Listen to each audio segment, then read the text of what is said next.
हे friends, very good morning. मैं आशुतोष गुप्ता स्वागत करता हूं आप सभी का हमारे ऑफिशियल यूट्यूब चैनल ए स्क्वायर अकेडमी पर। दोस्तों, आज के सेशन में बात करने वाले हैं प्रश्नावली 5.3 के पार्ट 3 के बारे में, क्योंकि इससे पहले पार्ट 2 और पार्ट 1 में हम लोगों ने इसके कुछ क्वेश्चंस को सॉल्व किया था। पार्ट 1 में मैंने 5 क्वेश्चन तक और पार्ट 2 में मैंने टोटल 15 क्वेश्चन तक सॉल्व कर दिया था। अगर आपने अभी तक पुराने क्वेश्चंस नहीं प्रिपेयर किए हैं, ठीक है, आज हम लोग क्योंकि स्टार्ट करेंगे क्वेश्चन नंबर 16 से लेकर 20 तक। फुल एक्सरसाइज आज खत्म हो जाएगी। बहुत बड़ी एक्सरसाइज थी जिसकी वजह से छोटे छोटे पार्ट्स में कवर करना पड़ा। ओके, तो अगर आपने पुराने पार्ट्स अभी नहीं देखे हैं तो पहले उनको देख लीजिए, ताकि आपका बेसिक क्लियर हो जाए, आपका बेस मजबूत हो जाए कि इसमें कैसे कैसे क्वेश्चंस आने वाले हैं और क्या क्या हम लोग जानने वाले हैं। राइट, तो आज के सेशन को हम लोग आगे ही कंटिन्यू करेंगे, जो कि पुराना हमारे 2 बार हो चुका है। 2 दिन तक हम लोगों ने उसको कवर किया। तो आज देखते हैं क्वेश्चन नंबर 16 में क्या है। सेशन को स्टार्ट किया जाए। सेशन को स्टार्ट करने से पहले सभी लोग एक बार सेशन को शेयर कर दें, और जितने भी लोग मेरे साथ नए जुड़े हैं चैनल को सब्सक्राइब करके रखें। दोस्तों, आज क्वेश्चन नंबर 16 में हमारे पास में आपको बताया था लास्ट टाइम में ही कि आपके पास थ्योरी क्वेश्चंस चल रहे हैं। क्वेश्चन नंबर 16 में वही थ्योरी क्वेश्चन के अंदर एक थ्योरी दी गई है, उसको सॉल्व करेंगे और देखेंगे समांतर श्रेणी कैसे बनेगी। इन्होंने हमसे ये कहा कि किसी स्कूल के विद्यार्थियों को उनके समग्र शैक्षिक प्रदर्शन के लिए 7 नगद पुरस्कार देने हैं। ठीक है, कि कोई भी एक फंक्शन हुआ होगा उसके लिए 7 नगद पुरस्कार उनको देने हैं, और उसके लिए 700 रुपए की राशि रखी गई है। 7 नगद पुरस्कार देने के लिए 700 रुपए की राशि रखी गई है। अच्छा, ठीक है। यदि प्रत्येक पुरस्कार अपने से ठीक पहले वाले पुरस्कार से 20 रुपए कम दिया जाए, ठीक है, अगर मान लेते हैं जैसे 7 नगद पुरस्कार देने, और 7 नगद पुरस्कार क्या है, वो 700 रुपए हैं। ठीक है, अब ये जो टोटल 700 रुपए है इन 7 लोगों को बांटने हैं, क्योंकि 7 नगद पुरस्कार हैं और 7 लोगों को जाने हैं, और वो 7 लोगों को जाने का मतलब है 700 रुपए जाने हैं। 700 रुपए जाने हैं तो मतलब 700 रुपए जो तोड़े जाएंगे इन लोगों में ही तोड़े जाएंगे। लेकिन तोड़ना कुछ इस प्रकार से है कि भाई जैसे आपने इनको कुछ रुपए दे दिए, तो अगले वाले बंदे को जब देने जाना, पुरस्कार देने जाना, वो रुपए देने जाना, तो वो 20 रुपए कम होने चाहिए पिछले वाले से। फिर तीसरे वाले को जब देने जाना तो दूसरे वाले से 20 रुपए कम देना उसको। फॉर एग्जाम्पल, जैसे मान लेते हैं आपने पहले वाले बंदे को 200 रुपए दिए, तो अगले वाले को जब देने जाना तो 20 रुपए कम देना, मतलब कि 180 रुपए देना। अब क्या सर आगे भी कम करना है? बिल्कुल। तीसरा वाला जब होगा तो उसको फिर पीछे वाला से, दूसरे वाले से 20 रुपए कम दे देना, मतलब कि इस बार 160 रुपए देने हैं। इस तरह से कुछ कोऑर्डिनेशन बैठा के क्वेश्चन समझाया गया है। तो ये बताना है, तो प्रत्येक पुरस्कार का मान ज्ञात करिए कि कितना रुपया दिया जाएगा। भाई देखो, हमें नहीं पता है कि हमारे पास में ना कोई 7 लोग होंगे, 1 2 3 4 5 6 7, हमें नहीं पता ये 7 लोग कौन कौन से। लेकिन मुझे बस इतना बताया गया है कि भाई पहले आदमी को जितना रुपया मिलेगा अगले वाले को उससे 20 रुपए कम मिलेगा। ठीक, अच्छा, मैं क्या करूंगा भाई, मुझे तो नहीं पता ना, मैं कहूंगा सबसे पहले माना प्रथम पुरस्कार जो हमने दिया है, प्रथम पुरस्कार वो मेरा X रुपीस का है। कितने रुपए का है? मैंने X रुपए दिए हैं पहले वाले को, तो ठीक है भाई, मैंने X रुपए पहले वाले को दे दिए। अगला वाला जैसे ही जाएगा वो जाएगा 20 रुपए कम, मतलब पिछले वाले से 20 रुपए कम देना है। X वाले में 20 रुपए कम कर देना, तो वो हमारे पास में हो जाएगा X - 20। फिर तीसरा वाला बंदा जब आएगा तो उसमें फिर से 20 रुपए कम देना है, मतलब इस बार 20 कम किया था, फिर -20 करोगे तो हो जाएगा 40 रुपए कम हो जाएगा 23 वाले से। ठीक है, फिर आगे X - 60 हो जाएगा। इस तरह से इनको मिल जाएगा। ठीक है, तो 4 मैंने बना के दिखा दिए, बाकी कंटिन्यूसली आप आगे कंटिन्यू कर सकते हैं। आगे देखिए, ये बताना है, और ये है क्या, ये सब रुपए हैं जिनको तोड़ के दिया गया है। ये टोटल रुपए हैं 700। ये बन गई है एक एपी सीरीज, ये बन गई है एक एपी सीरीज। अगर मैं इन सबको सम कर दूं तो टोटल सम निकल आना चाहिए, और ये क्या है, एक हिसाब से एपी सीरीज है, एक हिसाब से इसको मुझे जोड़ देना चाहिए। और जोड़ने के बाद में ये तोड़े क्या गए थे, रुपए तोड़े गए थे। ये 700 रुपए तोड़े गए हैं, 7 लोगों में तोड़ा गया है, तो अगर जोड़ा जाए तो 700 रुपए बन जाना चाहिए जो तोड़े हुए हैं। ठीक, यही तो हिसाब किताब बैठना चाहिए। तो हम कहेंगे कुल रुपीस जो है 700 रुपए हैं, तो हम यहाँ ये लिख सकते हैं ना कि n बराबर कितना आएगा, 7 आएगा, a कितना आ जाएगा, x आ जाएगा, d कितना आएगा, -20 आएगा, क्योंकि हर बार 20 माइनस करते चल रहे हो। आप चाहो तो x - 20 में से x माइनस कर देना, x कैंसिल हो जाएगा, -20 बचेगा, वो हमारा d हो जाएगा। हमें ये पता है कि भाई कुल पदों का योग, कितने पद हैं हमें तो नहीं पता ना, नहीं हमें पता है, हमें पता है कुल है 7 पद। अगर मैं कुल पदों को जोड़ दूं S7 कर दूं तो वो टोटल ₹700 निकल कर आएंगे। अगर कुल पदों को जोड़ दिया जाए तो ₹700 निकल कर आएंगे। ये बात मुझे यहाँ पर क्लियर होती है, ठीक है। अब हमें इसको सॉल्व करना है और देखना है कि भाई x कितना निकल रहा है। x निकल रहा है तो प्रत्येक आदमी का रुपए निकाला जा सकता है।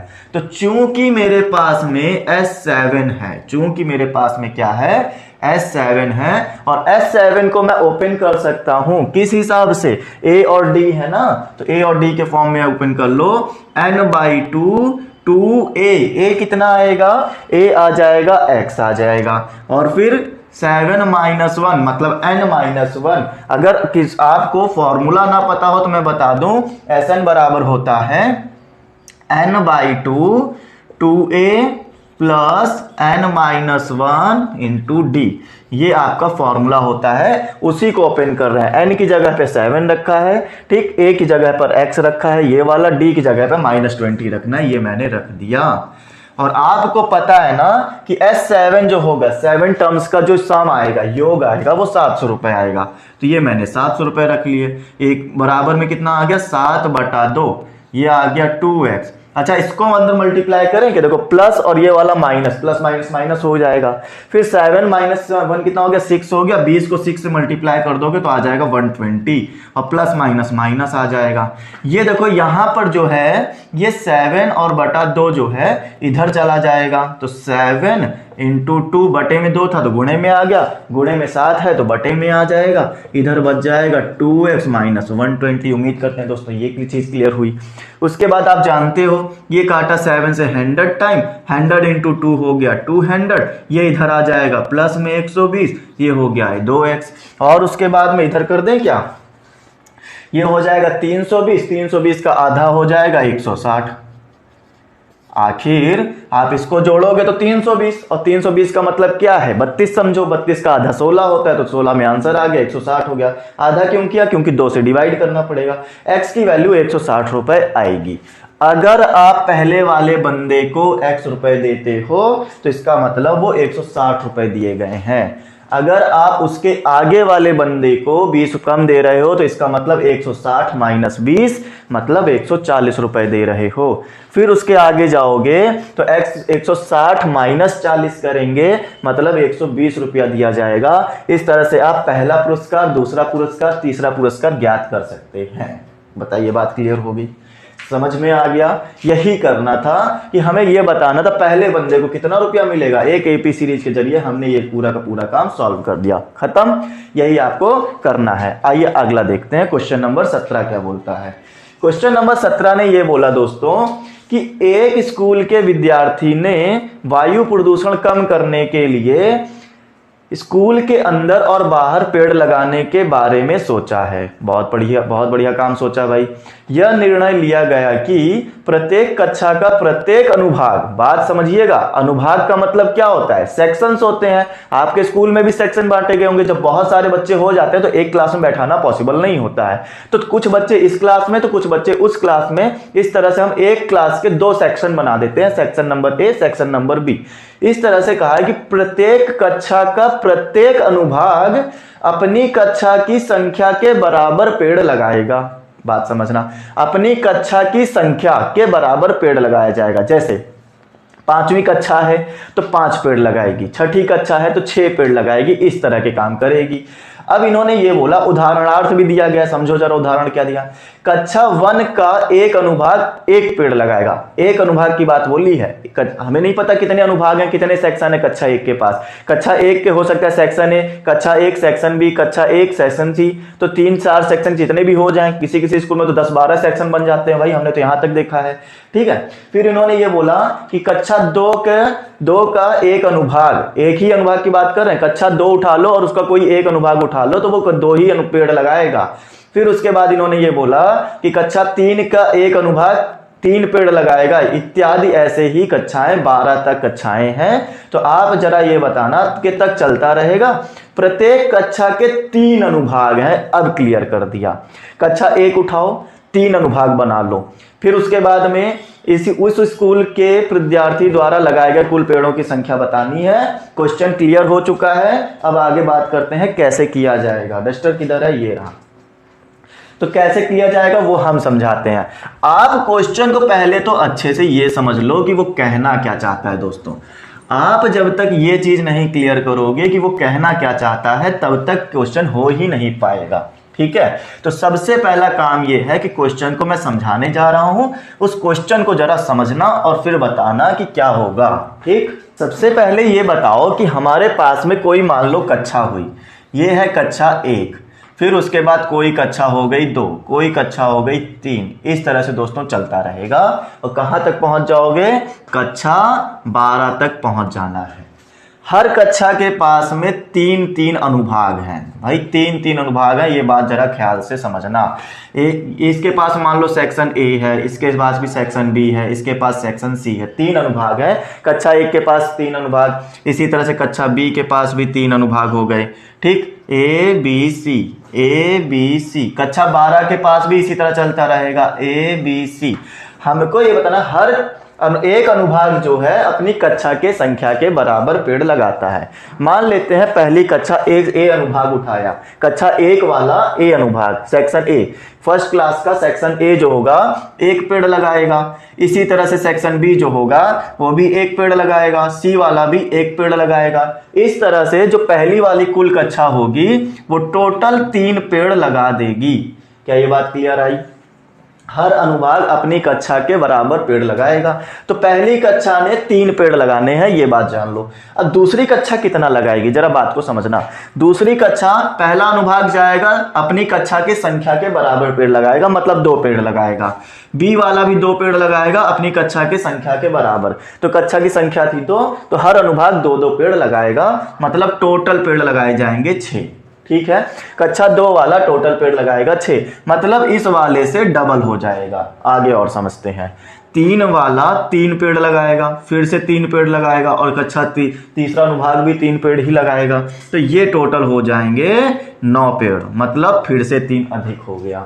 यहाँ भी 3 अधिक हो गया, यहाँ भी 3 अधिक हो गया। इसी तरह से आगे चलेंगे। चौथा वाला भी क्या करेगा, ए बी सी रहेगा, ए बी सी रहेगा, तो उसके में इसका मतलब ये हो गया कि ये 4 पेड़ लगाया, ये 4 पेड़ लगाया, ये 4 पेड़ लगाया, मतलब टोटल 12 पेड़ हो गए। तो ये 12 पेड़ मतलब कि मेरे पास में ये कितना अधिक आ गया, प्लस का 3 आ गया। 9 3 12 होता है। तो मतलब क्या है, मतलब ये है कि हर बार डी जो है, डिफरेंस जो है आगे वाले में 3 ज्यादा चल रहा है, 3 ज्यादा चल रहा है, मतलब कि एपी सीरीज बन रही है। पहली अनुभाग में 3 पेड़ लगने हैं पहली कक्षा में, दूसरी कक्षा में 6 पेड़ लगने हैं, तीसरी में 9 पेड़, फिर उसके बाद 12 पेड़, फिर उसके बाद में 15 पेड़, फिर 18 पेड़। क्यों? क्योंकि 3-3 का वो चल रहा है डिफरेंस। इसी तरह से चलता रहेगा। अंतिम पद जो होगा वो होगा 12वां। अंतिम पद कितना होगा, 12। लास्ट में 12 पे खत्म हो जाएगा। 12वें वाले कक्षा में 12 पेड़ ये लगाएगा, 12 पेड़ ये लगाएगा, 12 पेड़ ये लगाएगा, मतलब कि टोटल कितने हो गए, 12 दूना 24 या 36, टोटल 36 पेड़ लगाए जाएंगे लास्ट में। लास्ट वाली कक्षा टोटल 36 पेड़ लगाएगी। ये था क्वेश्चन को समझाना मेरा। अब यहाँ पे ये बताना है कुल कितने पेड़ लगे हैं। तो भाई देखो, बनके तैयार हो गई है सीरीज। क्वेश्चन नंबर हमारे पास ये कौन सा चल रहा था भाई, हाँ ये था हमारे पास में 18वां, हाँ अनुभाग ये 17वां क्वेश्चन था। राइट दोस्तों, 17वें क्वेश्चन में ये समझ में आया, पहला वाला 3 पेड़, दूसरा वाला 6 पेड़, 9 पेड़, 12 पेड़, 36 पेड़, इस तरह से 3-3 का डिफरेंस चलेगा। सीरीज पकड़ो जरा। सीरीज ने कहा कि भाई पहले कक्षा में जब जाओगे 3 अनुभाग हैं, तो 3 अनुभाग के हिसाब से 3 पेड़ लगाओगे। फिर दूसरी कक्षा में जैसे ही पहुंचे 6 पेड़ लगे, 9 पेड़ लगे, 12 पेड़ लगे, लास्ट में 36 पेड़ लगेंगे। टोटल ऐड करके बता दो कितने पेड़ लगाए हैं। ठीक है, टोटल ऐड करके बताना है कितने पेड़ लगाए हो, कितने टर्म्स है पहले तो ये बताओ भाई। 12 कक्षाएं थी तो टोटल टर्म हो गए 12। ए आ गया 3, डी आ गया 3, पहला पद भी यही है और 3-3 का डिफरेंस भी चल रहा है। ये मेरा हो गया। मुझे SN बताना है, मतलब सबको ऐड करके बता दो। ये पेड़ों की संख्या ही तो है, टोटल कितने पेड़ हैं बता दो। तो SN मतलब हो गया N/2 ए प्लस एल लिख लिया। एल क्यों लिख लिया? क्योंकि मेरे पास में अंतिम पद है। अंतिम पद है तो मुझे निकालना कितना है? 12 पदों का। तो ए मेरे पास में आ गया 3 और ये हो गया प्लस का एल। एल कितना आ जाएगा? 36। मतलब 2 छंग 12, 36 3 39 इंटू 36 और 3 कितना हो गया? 39 हो गया, इंटू 6 आ गया। 6 नवैया 54 का 5 और 6 त्रिक 18 और 5 हो गया 23। मतलब कि टोटल 234 पेड़ लगाए जाएंगे बच्चों। बताओ क्लियर हुआ? कितना आसान था। अगर सीरीज समझवा के बना दिए हो, सीरीज बना ले गए हो, तो आपके लिए यहाँ पे कुछ भी हार्ड नहीं है। उम्मीद करता हूँ पूरी तरह से क्वेश्चन समझ में आया। क्लियर? तो ये जो चीजें थी ऐसे ही आपको सॉल्व करनी है, ऐसे ही इन क्वेश्चंस को समझना है और कुछ भी इसमें तिगड़म नहीं लगानी है। चलिए अब अगला क्वेश्चन समझाएंगे। आगे क्या बोलता है जरा उसको समझिए। ये भी एक कॉमन सेंस वाला क्वेश्चन है, बहुत ध्यान से समझना बच्चों, ठीक है? क्या कर सकते हैं, जरा बातों को बहुत ध्यान से पढ़ो और समझो। फिगर आपको बना बनाया मिला है जिससे कि हिंट बहुत अच्छी मिलेगी, ठीक है? हिंट क्या मिलेगी चलिए बताते हैं। आपको 18 नंबर क्वेश्चन ये समझाना चाहता है कि केंद्र ए से प्रारंभ करते हुए, ठीक, बारी बारी से केंद्रों ए व बी लेते हुए, ठीक है, केंद्र ए और बी लेते हुए त्रिज्याओं 0.5 सेंटीमीटर, 1.0 सेंटीमीटर, 1.5 सेंटीमीटर, 2.0 सेंटीमीटर वाले उत्तरोत्तर मतलब लगातार अर्धवृत्तों को खींचकर एक सर्पिलाकार सर्पिल बनाया गया है। सर्पिल बनाया गया है जैसा कि आकृति 5.4 में दर्शाया गया है, ठीक है? 13 क्रमागत अर्धवृत्तों से बने इस सर्पिल की कुल लंबाई क्या है ये बता दो। भाई साहब क्वेश्चन फील करो। क्वेश्चन ने कहा क्या है? हर बार एक फिक्स डिस्टेंस चल रही है। अगर मैं ए वाली केंद्र मानूं तो ए केंद्र के साथ में ये मेरे पास में एक आ गया क्या? सर्कल, आधा सर्कल, ठीक है? ये आधा सर्कल आ गया। ऐसे समझना, बहुत ध्यान समझना। फिर उसके बाद में यहीं पर ये जो है ये बी है। अगर ये बी है तो अब मेरे पास में आ जाएगा ये वाला सर्कल जिसका केंद्रक आपको ये दिखेगा, बीच वाला, ठीक है? अब फिर से एक और सर्कल आएगा जिसका सेंटर ये दिखेगा, जिसकी वजह से आपको ये मिल जाएगा, ठीक? अब इसका सेंटर ये आएगा तो मतलब ये हमारे पास में कुछ इस तरह से आएगा। देख रहे हो क्या बन रहा है? सर्पिल बन रहा है, मतलब सर्पिलाकार आकार बन रहा है। अगर मैं ये कौन सा सेंटर मान के मैंने किया है? ये बी वाला। अब मैं ए वाले को सेंटर मानूंगा और ए वाले को सेंटर मानते हुए ये कुछ इस प्रकार से आ जाएगा। ये देखो बीचों बीच में आ रहा है, ये सेंटर हो गया। खास बात क्या है भाई? अगर पहला वाला वृत्त पकड़ूं ये वाला तो इसका है 0.5 सेंटीमीटर की त्रिज्या। ये तो हुआ पहला वाला, ये नंबर 1 वाला हुआ, ये नंबर 2 वाला हो जाएगा, ये नंबर 3 वाला, ये 4 वाला, ये 5 वाला। बारी बारी नंबर बदलते जा रहे हैं, केंद्र के हिसाब से बारी बारी बदल रहा है। फिर अगर मैं अब दूसरा वाला वृत्त ये है, ये इस वाले का सेंटर यहां से है, इस वाले का सेंटर यहां से है, तो मतलब ये टोटल हो जाएगा 1 सेंटीमीटर का। फिर आप कहोगे सर तीसरा वाला ये रहा, तो आप अगर यहां से लेकर इसका सेंटर यहां तक है, आप कहोगे सर 1.5 सेंटीमीटर। हर बार 0.5 हर बार बढ़ रहा है। क्या ये बात क्लियर होती है आपको? हर बार 0.5 बढ़ रहा है, ये बात आपको जाननी चाहिए। जब पहला वाला सेंटर हमने बनाया तो 0.5 आया था, फिर दूसरा वाला जब सेंटर लेके बनाया तो वो 1.5 हो गया, मतलब 1 हो गया। आप जरा इस बात को ऐसे समझ लो कि 0.5 पहले वाला वृत्त का था। अर्धवृत्त की बात की जा रही ना, तो पहले आधे वाले वृत्त की त्रिज्या मेरी 0.5 थी, इसमें 0.5 और ऐड हो गई तो 1 बन गया, फिर और ऐड कर दिया 0.5 तो 1.5 बन गया, फिर 0.5 ऐड करोगे तो 2.0 बनेगा, फिर 2.5 बनेगा, फिर 3.0 बनेगा। हर बार 0.5 ऐड होते जा रहा है। इस तरह से ये हमारे पास में क्या आ रही हैं? 13 पद आ रहे हैं, 13 सर्कल बनाए जाएंगे। क्या सर ये सीरीज बन गई? नहीं, ये दिख जरूर रही है सीरीज, बट ये सीरीज अभी बनी नहीं है। हमें बताना है टोटल लंबाई कितनी लगी है तार में। आप जरा मुझे ये बताओ कि भाई यहां से यहां तक जब ये तार मोड़कर एक सर्कल बनाया गया था तो इसकी लंबाई कैसे निकाली जाएगी? मैंने आपको बताया होगा जब भी कोई सर्कल बनाया जाता, मान लो ये तार का बना हुआ सर्कल है, तार को मोड़ माड़ के एक सर्कल का फॉर्म दिया गया है। अगर तार की लंबाई निकालनी है तो तार कहाँ है? तार है यहां पर, यहां ये तार मोड़ा हुआ है, ये तार ही तो है, तार मोड़ते हुए यहाँ पे लाके जोड़ दिया, ये तार था। इसको ज्ञात करने के लिए हम लोग निकालते हैं परिधि, इंग्लिश में बोला जाता है सरकमफेरेंस। अगर आपको ध्यान से बताया गया होगा सर्कल वाले चैप्टर में, तो आपको बताया भी गया, पहले भी कई बार बताया मैंने, परिधि का फॉर्मूला होता है 2 पाई आर। बात क्लियर हुई? परिधि का फॉर्मूला होता है 2 पाई आर। बट सर यहां पर तो आधे आधे सर्कल हैं।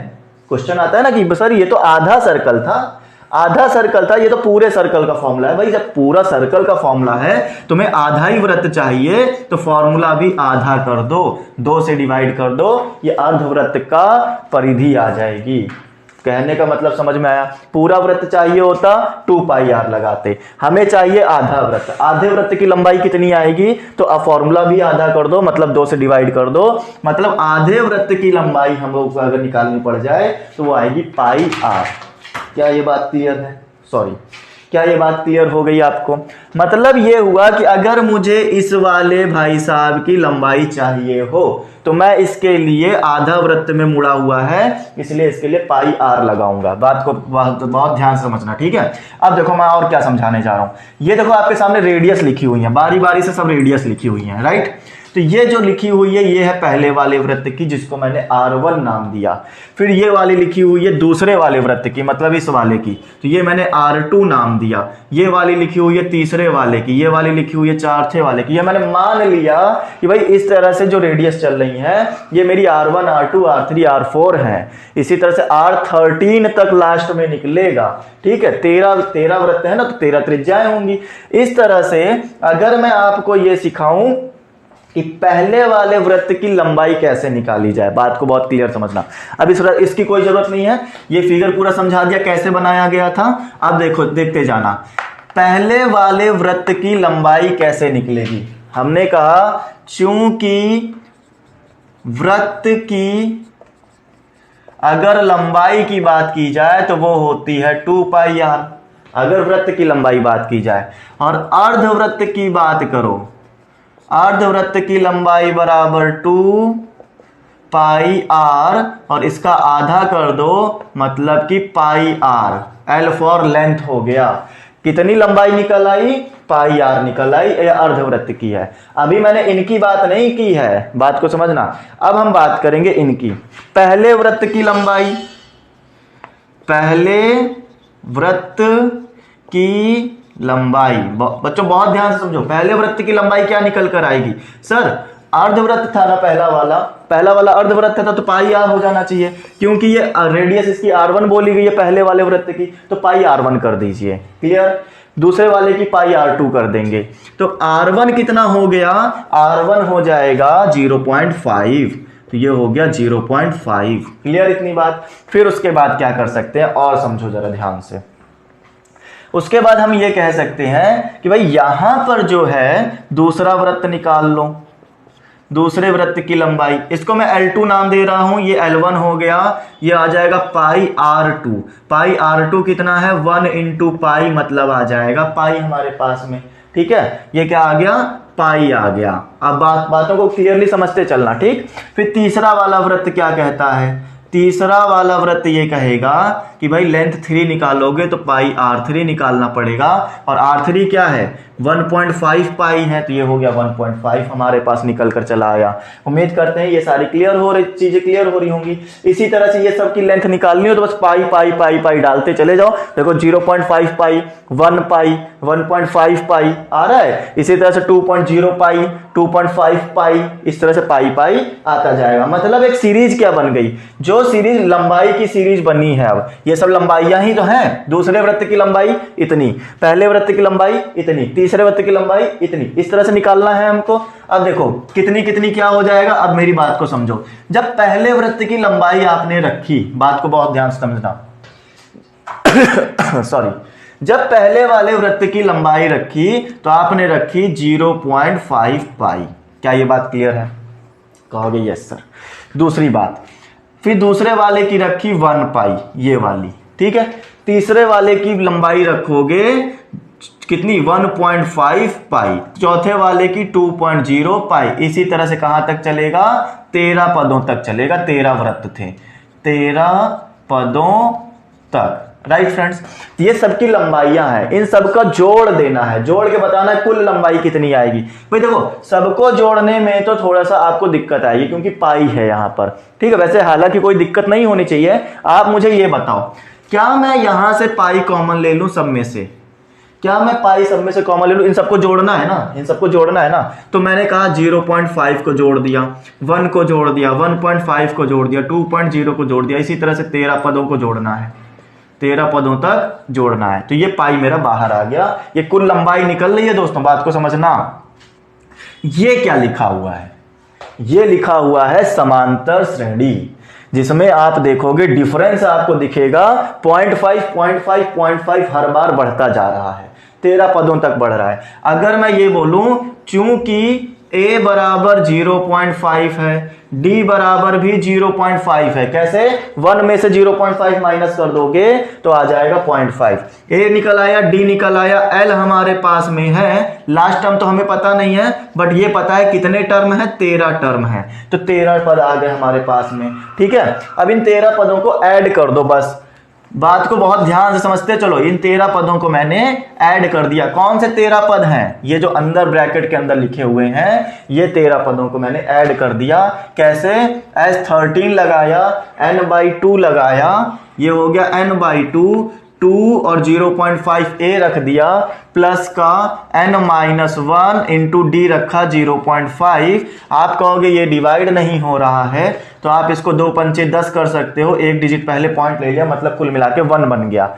उसके बाद में ये हो जाएगा 12, और 12 पंचे होता है 60, और 60 जब आएगा तो एक डिजिट पहले पॉइंट लेकर आएगा, तो मतलब ये हो गया टोटल 6 और 1 हो गया 7, तो 13/2 इंटू 7, 13 सते होता है 91, और 91 किसका आधा हो जाएगा? 45.5 का आधा हो जाएगा।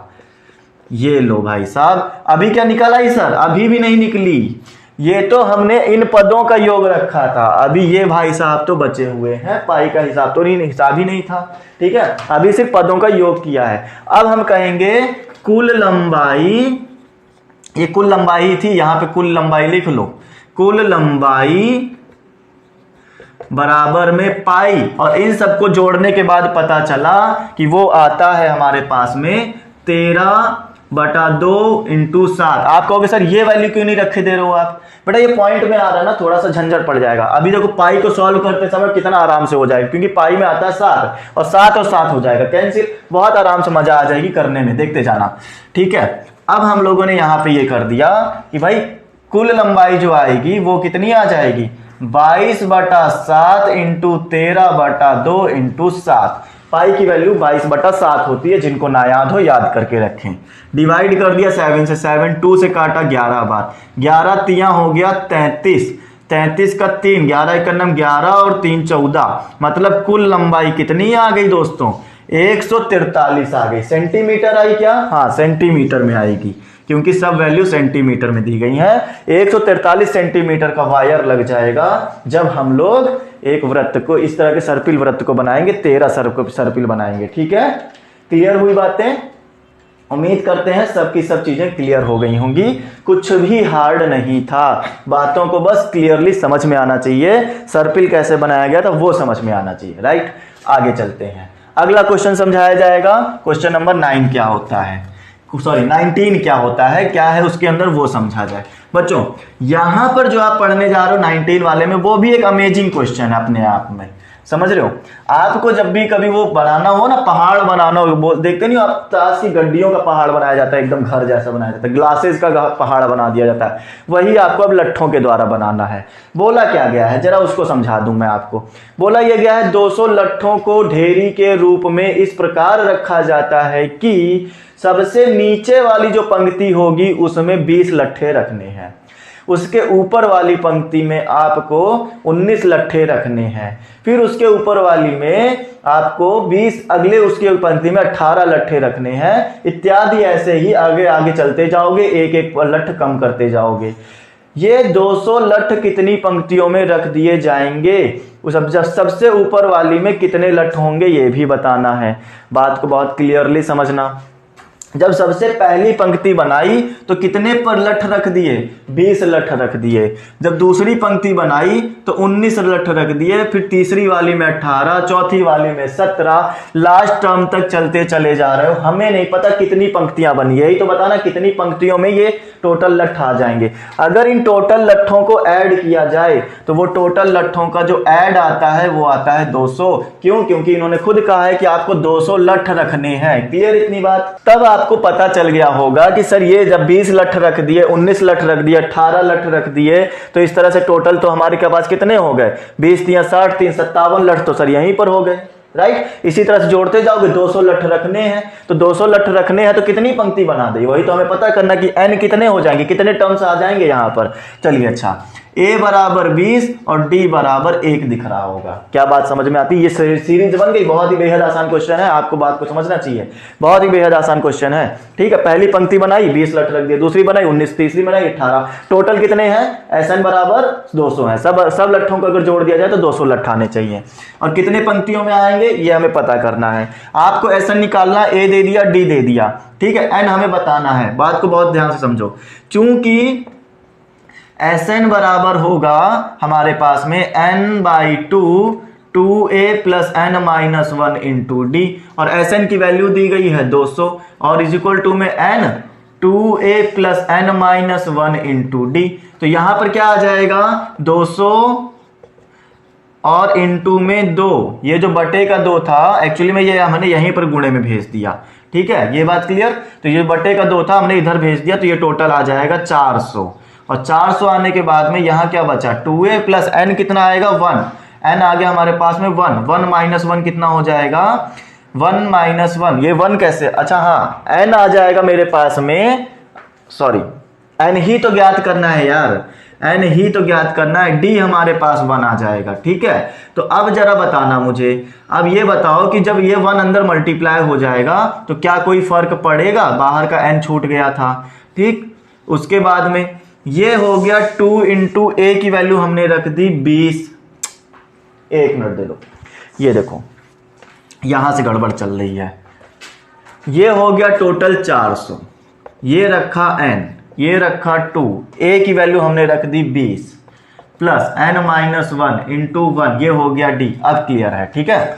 यहां पर आ जाएगा n, ये हो गया 40, यहां पर 1 से मल्टीप्लाई करोगे n माइनस 1, ये आ गया 400, राइट। फिर उसके बाद में अब देखो यहां पर ना 40 में से 1 माइनस हो गया तो हमारे पास बन गया कितना, ये बन गया 39 प्लस n, और क्या बनेगा भाई, और ये बनेगा कि 40 में से 39 हो गया, ये हमारा हो गया 39n, n को n से किया n स्क्वायर आ गया, यहां पर कितना आ गया, 400 आ गया। ये बात क्लियर? अब देखो द्विघात समीकरण बन चुकी है, द्विघात समीकरण बन गई है जिसको आपको सॉल्व करवाना है। सॉल्व करवाने के लिए आप गुणनखंड विधि लगा सकते हो, राइट। चलिए आइए देखते हैं गुणनखंड विधि क्या कहती है। तो गुणनखंड विधि ने ये कहा कि हमारे पास में n 400 को उधर ले चलो, सबसे पहला काम तो ये करो, n square plus 39n plus का हो जाएगा 40, n बराबर हमारे पास में आ गया था 1, ये आ गया था 20 दूना 40, हाँ ठीक है। तो ये मेरे पास में आ जाएगा 400। अब आपका काम ये बनता है कि 400 का फैक्टर करो, प्लस करने से 39 आ जाए। क्या हो सकता है? मेरे ख्याल से बिल्कुल हो सकता है, करके देखा जाए। 40 को अगर मैं तोड़ने बैठूं तो 2 से काटोगे 200 बार, 2 से काटोगे 100 बार, 2 से काटोगे 50 बार, ये काटा 25 बार, ये काटा 5 बार और ये काटा 1 बार। क्लियर? तो इनको ऐसा मैनेज करो कि आपको जोड़ने पर टोटल 39 मिल जाना चाहिए, इससे ज्यादा नहीं, ठीक है। देखा जाए कैसे बनेगा, 5 दूनी 10, 10 दूना 20, ठीक है। 5 दूनी 10, 10 दूना 20, 20 और 20 होता है 40, लेकिन हमें बनाना खाली है 39। क्लियर? उसके बाद में और देखो 2 दूनी 4, 4 दूनी 8, 8 दूनी 16 और 5 बचे 25, 16 और 25 कितना होता है, 41 होता है। बेटा यहाँ पर 39 बनना चाहिए, n माइनस 1 इंटू डी, सही तो कर रहे हैं, 19 माइनस 1। एक चीज गड़बड़ आ गई। क्या गड़बड़ आ गया पता है? डी का जो मान था ना वो हमारा 19 माइनस 1 करोगे, 19 माइनस 20 करोगे, इसमें से ये माइनस करोगे तो माइनस का 1 आ जाएगा यार। ये गड़बड़ आ गया, इसी वजह से ये क्वेश्चन में यहाँ पर दिक्कत कर गया। एक्चुअली में ये ना 39 नहीं, मेरे ख्याल से 41 बन रहा होगा, क्योंकि जब हमने 400 का फैक्टर किया तो हमारा 41 बन रहा है, 39 नहीं। 40 में एक ऐड होकर आना चाहिए था। गड़बड़ कहाँ हुई मैं समझाता हूँ।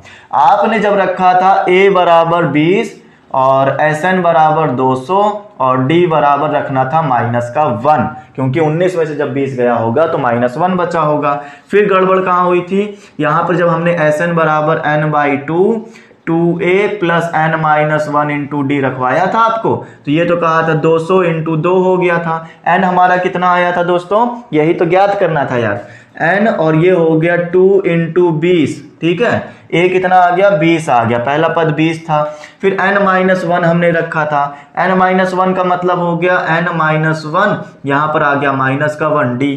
फिर आप कहोगे सर ये हो गया था 400, यहाँ पर n ये 40। अच्छा, इसको जब अंदर मल्टीप्लाई किया तो माइनस का n आएगा, माइनस प्लस क्या हो जाएगा, माइनस प्लस माइनस n और माइनस माइनस प्लस 1। ये देखो यहाँ पर गड़बड़ हुई थी, ये माइनस नहीं ये प्लस हो रहा था। जब ये प्लस हो रहा था तो हो रहा था 41 और माइनस का n, तो आ जाएगा माइनस का n²। एक्चुअली में यहाँ पर जो स्टेप बना था वो 41 माइनस n बना था, राइट। अब आपको समझ में आ गया होगा 41 और n, और यहाँ पर हो जाएगा माइनस का n², राइट। अब आप इन दोनों को उठा के इधर ले आओ, तो अब जो फाइनल हमारे पास में इक्वेशन बनी, ये चीज समझ में आ गई ना कैसे की है। यही चीज अभी करी थी, वो थोड़ा सा मिस्टेक हो गया है कि डी जो है -1 बनाएगा, क्लियर। अच्छा, फिर उसके बाद देखो जब n² इधर आया तो प्लस का हो गया, माइनस का आ जाएगा 41, n प्लस का हो गया 44 और इज इक्वल टू में 0। यहां आपको फैक्टर करके दिखाया, अभी आपको बताया कि 5 5 25, 2 दूनी 4 दूनी 8 दूनी 16, 25 और 16 41 होता है।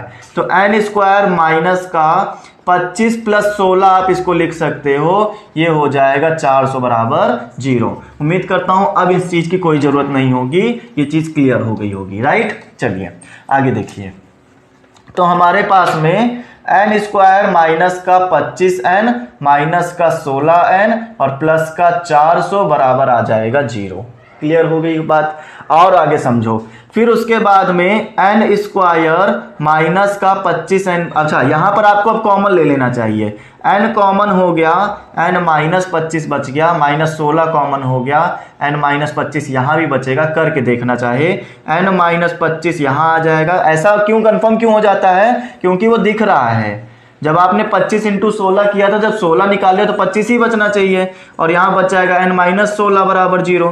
ये मेरे पास में आ गया, क्योंकि n -25 बराबर अगर 0 कर दो, अगर यहाँ पर लिखो इफ यदि n -25 इतना हो तो n बराबर 25 होगा, और n बराबर n -16 होगा तो n बराबर 16 हो जाएगा। ये दो मान आ गए। तो सर है कौन सा, 25 पद होंगे कि 16 पद होंगे, ये कैसे पता चले। आप जरा इस चीज को ऐसे करके देखो, अगर 25 पद होते, ठीक है, अगर 25 पद होंगे तो उनका सम कितना आना चाहिए, 200 आना चाहिए। आप निकाल के देखो, आप देखोगे इसमें अगर 25 पद है, 1 पद 2 पद 3 पद 4 पद 5 पद, तो लास्ट वाला जो पद होगा वो 25वां पद होगा। ये बात समझते हो, लास्ट वाला पद कितना होगा, 25वां पद होगा। क्या 25वां पद का मान निकाल सकते हो, a प्लस n-1 कर लो, a प्लस n कितना आ गया, 25 आ गया, 25 -1 इंटू डी कितना आ जाएगा, -1, ये हो जाएगा 20, यहाँ पर आ जाएगा -24, ये आ जाएगा -4। क्या लठ माइनस में रख सकते हो, इसने कहा 25वें पद में -4 आएगा, मतलब लठों की संख्या -4 आएगी। क्या माइनस में 4 रख सकते हो, बताओ। लठ तो 1 रख सकते हो, मिनिमम 1 लठ रख सकते हैं ना, अंतिम पंक्ति में कम से कम 1 लठ होना चाहिए। क्या -1 लठ भी रखा जा सकता है, मतलब 25वां पद अगर मैं इसको लेकर चलूं कि 25 पद है, तो 25वां पद जो निकलेगा, अंतिम वाला पद निकलेगा, वो मेरा -4 लठ रखवाएगा, जो कि सही नहीं है। अब जरा 16 वाला निकाल के देखो, मान लेते हैं 16 पद होते अगर, तो मैं निकालता T16, और T16 मतलब a plus n-1, 16 -1 into d, a की वैल्यू हो जाएगी 20, यहाँ पर आ जाएगा 15 इंटू -1, ये हो जाएगा 20 और -15 मतलब कि 5 आ जाएगा। राइट। तो लास्ट वाली पंक्ति में जो आएगा वो आएगा 5 पद, 5 लठ आएंगे अंतिम पंक्ति में, मतलब 16 पंक्ति बना दो, अंतिम पंक्ति में 5 लठ आएंगे।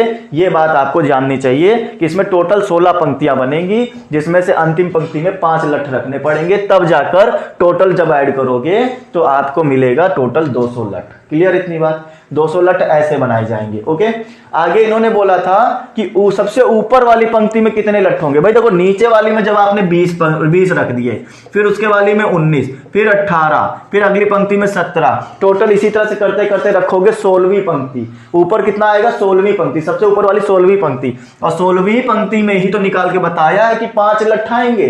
तो सबसे ऊपर वाली पंक्ति जो पूछी गई थी, सबसे ऊपर वाली पंक्ति में कितने आएंगे?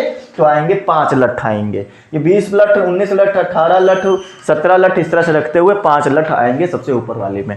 उम्मीद करता हूं दोस्तों पूरी तरह से क्लियर हो गया होगा। यहां पर थोड़ा सा मिस्टेक हुआ था जो कि आपको फिर से समझा दिया गया है। क्लियर?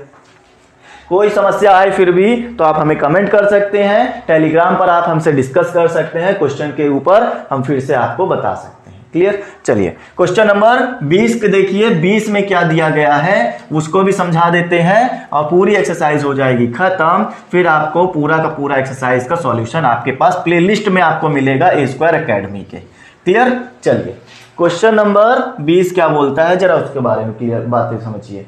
इन्होंने कहा है कि एक आलू दौड़ है, एक आलू दौड़ में प्रारंभिक स्थान पर एक बाल्टी रखी हुई है, कहीं पर एक बाल्टी रखी हुई है, हमें नहीं पता कि भाई ये जो है बाल्टी रखी हुई है, इसमें कुछ आलू भरे हुए हैं। ठीक है, एक जो पहले आलू से 5 मीटर दूर है, तो पहले आलू से कहां पर है? 5 मीटर दूर है। यहां पर पहला आलू रखा है जो कि 5 मीटर की दूरी पर है। ओके, फिर अन्य आलुओं को एक सीधी रेखा में परस्पर 3 मीटर की दूरी पर रखा जाता है। एक सीधी रेखा में अन्य आलू को पहली वाली आलू से 3 मीटर की दूरी पर रखा गया है। इस रेखा पर 10 आलू रखे गए हैं। ठीक है, इस रेखा पर इसी तरह से पहले वाले आलू से 3 मीटर दूर 10 आलू इस तरह से रखे जाएंगे। 3 मीटर पहले वाले से दूर रहना चाहिए हर बार। ठीक है, तो बात को समझो, इस तरह से कितने 10 आलू आएंगे, 10 पद आ जाएंगे। पहला पद, दूसरा, तीसरा, चौथा, इस तरह से 10 पद आएंगे आपके पास। अच्छा, फिर उन्होंने कहा क्या है, नीचे फिगर बहुत बढ़िया और सुंदर बना के दिया इन्होंने। ठीक है, तो देखते जाओ और समझते जाओ। यहां पर इन्होंने ये बोला, प्रतियोगी बाल्टी से चलना प्रारंभ करता है। कोई आदमी यहां से चलना प्रारंभ करता है और करती है, एक्चुअल में निकटतम आलू को उठाती है, उसे लेकर वापस आकर दौड़कर बाल्टी में डालती है। मतलब यहां से दौड़ना शुरू करा इसने, ठीक है, यहां से दौड़ना शुरू किया, यहां गई, यहां से गई, फिर बाल्टी में लाकर डालेगी। यहां से पहला आलू उठाया, फिर उठा के डाल दिया। कितना चलकर गई? पहले वाले में 5 मीटर तो जाने में लगा, 5 मीटर आने में लगा, टोटल लगा 10। ठीक है, मतलब 10 चल कर गई। आगे बात करते हैं, दूसरा आलू उठाने के लिए वापस दौड़ती है। फिर से जब वो वापस आ गए तो फिर वापस गई दूसरा आलू उठाने के लिए, फिर वापस आकर डाल देगी। उठाकर वापस बाल्टी में डालती है और वो ऐसा तब तक करती है जब तक कि सभी आलू बाल्टी में ना आ जाएं। इस तरह से प्रतियोगी को कितनी दूरी दौड़नी पड़ेगी ये बताओ। भाई देखो, पहले जब गए थे तो 10 गए, पहली आलू उठाई, 5 सेंटीमीटर दूर गए, 5 सेंटीमीटर फिर से आ गए, 10 सेंटीमीटर चलकर गए थे। आलू जो है कितने मीटर दूर रखे थे? मीटर में रखे थे कि सेंटीमीटर में रखे थे? हर आलू 3 मीटर की दूरी पर रखा हुआ है, 10 मीटर चलकर गया। पहला आलू गया, उठाया, 5 मीटर जाने में लगा, 5 मीटर आने में लगा, मतलब टोटल 10 लग गया। दूसरा आलू यहां रखा हुआ है, यहां से चल के जाओगे, पहले तो 5 मीटर चलोगे, फिर आगे 3 मीटर, मतलब टोटल हो गए 8 मीटर। 8 मीटर जाने में लगाओगे, 8 मीटर वापस आने में लगाओगे, मतलब टोटल हो जाएगा 16 मीटर चलकर आए। तीसरा आलू उठाने गए, तीसरा आलू उठाओगे, 5 मीटर इधर जाने में, 3 मीटर फिर से, 3 मीटर इधर फिर से, 5 3 8 3 11, 11 मीटर जाने में, 11 मीटर वापस आने में, टोटल हो गए 22 मीटर। ठीक है, इस तरह से आप देख रहे होंगे 10 + 6 16 + 6 22 + 6 28 + 6 कितना हो जाएगा? 28, फिर +6 कितना आ जाएगा? 34। इस तरह से टोटल 10 आलू उठा के लाने हैं। 1 2 3 4 5 तो मैंने आपके सामने रख दिए, 5 और आगे बढ़ाने हैं। हर बार 6 क्यों बढ़ रहा है? क्योंकि हर बार 3 जाते हो, 3 आते हो, मतलब ये हर बार 6 आगे एक्स्ट्रा चल जाते हो। ठीक है, कितना चलकर गया बंदा, पहले 10 मीटर चला, दूसरी बार में 16 मीटर चला, फिर 22 मीटर चला, टोटल जोड़ के बता दो ना कितना चला, क्यों इतना बार बार झंझट कर रहे हैं। तो मैंने कहा कि भाई पहले जब गए थे a बराबर 10 गए थे 10 मीटर, फिर d बराबर हमारा आ जाएगा 16 माइनस 10 मतलब 6, और n हमारे पास में है टोटल 10 आलू, टोटल सबको ऐड करना है। Sn बराबर n/2 2a plus n minus 1 into D होता है, ये बात आपको 1000 बार बताई गई है। Sn कितना रख दोगे, 10 रखेंगे, यहाँ पर आ जाएगा 10/2। इतनी खुशी हो गई है कि हमने यहाँ ब्रैकेट लगा दिया है। ये आ जाएगा 2a की वैल्यू कितनी आ गई है 10 प्लस n हमारे पास में है 10 माइनस 1 इंटू डी हमारे पास में है 6। तो आप कहोगे सर ये तो हो गया 5, ये हो जाएगा 20, यहाँ पर आ जाएगा 9 9 छाक 54, 54 10 64 10 74 सॉरी 74 इंटू 5 7 बचे 35 और 4 पंचे 20, 370 आ गया। 370 मीटर उस लड़की को चलना पड़ेगा जो दौड़ लगा रही है। क्लियर दोस्तों, खत्म हो गई बात, समझ में आ गई हो तो बोलो यस सर पूरा क्वेश्चन समझ में आया। ऐसे ही हर क्वेश्चन को करना है। 370 मीटर आपकी दौड़ लगेगी जब आप इस प्रकार से दौड़ोगे। क्लियर, तो बताइए क्वेश्चन खत्म हो गया, एक्सरसाइज खत्म हो गई। अगली एक्सरसाइज जो इसके जस्ट नीचे दी गई वो है ऐच्छिक। आप पेज के लास्ट में देखोगे स्टार मार्क बना हुआ है, वहां साफ साफ लिखा है ऐच्छिक एक्सरसाइज पर पेपर की दृष्टि से इंपॉर्टेंट नहीं है, पेपर में नहीं आएगी। तो इसके जो क्वेश्चन है आप खुद से प्रैक्टिस करना, इसके लिए आपको एक टीचर की जरूरत नहीं पड़ेगी, हमारी जरूरत नहीं पड़ेगी। आज के लिए इतना ही रखा जाएगा दोस्तों। पूरे सेशन में अगर आपको कुछ भी पसंद आया हो, कुछ भी अच्छा लगा हो तो लाइक करना, कमेंट करना, साथ ही साथ शेयर जरूर करना। कमेंट करके अपना एक्सपीरियंस हमसे शेयर करना, आपको हमारे साथ पढ़कर कैसा लगा। ओके फ्रेंड्स, जितने भी लोग नए जुड़े थे आज चैनल को सब्सक्राइब जरूर करें, बेल आइकन जरूर प्रेस करें, ताकि अगला जो आपका सिलेबस है क्वेश्चन नहीं 6th लेसन स्टार्ट किया जाएगा, वो आपको बताया जाएगा कि वो आपके नोटिफिकेशन के जरिए पता चलेगा। ठीक है, तो वो कैसे आएगा, बेल आइकन जरूर प्रेस करें तभी आएगा नोटिफिकेशन। तो ये सब के लिए और इससे आगे जो है कि आपको अगर किसी भी प्लेटफॉर्म पे जुड़ना है हमारे साथ में तो उसके डिस्क्रिप्शन में लिंक दिए गए हैं। इंस्टाग्राम, ट्विटर, व्हाट्सएप, कहीं भी आप हमारे साथ कांटेक्ट कर सकते हैं। ठीक है, तो आज के लिए इतना ही रखा जाए दोस्तों। मिलेंगे हम लोग लेसन नंबर 6 में नेक्स्ट सेशन के अंदर। Bye all of you, take care, stay home and stay safe.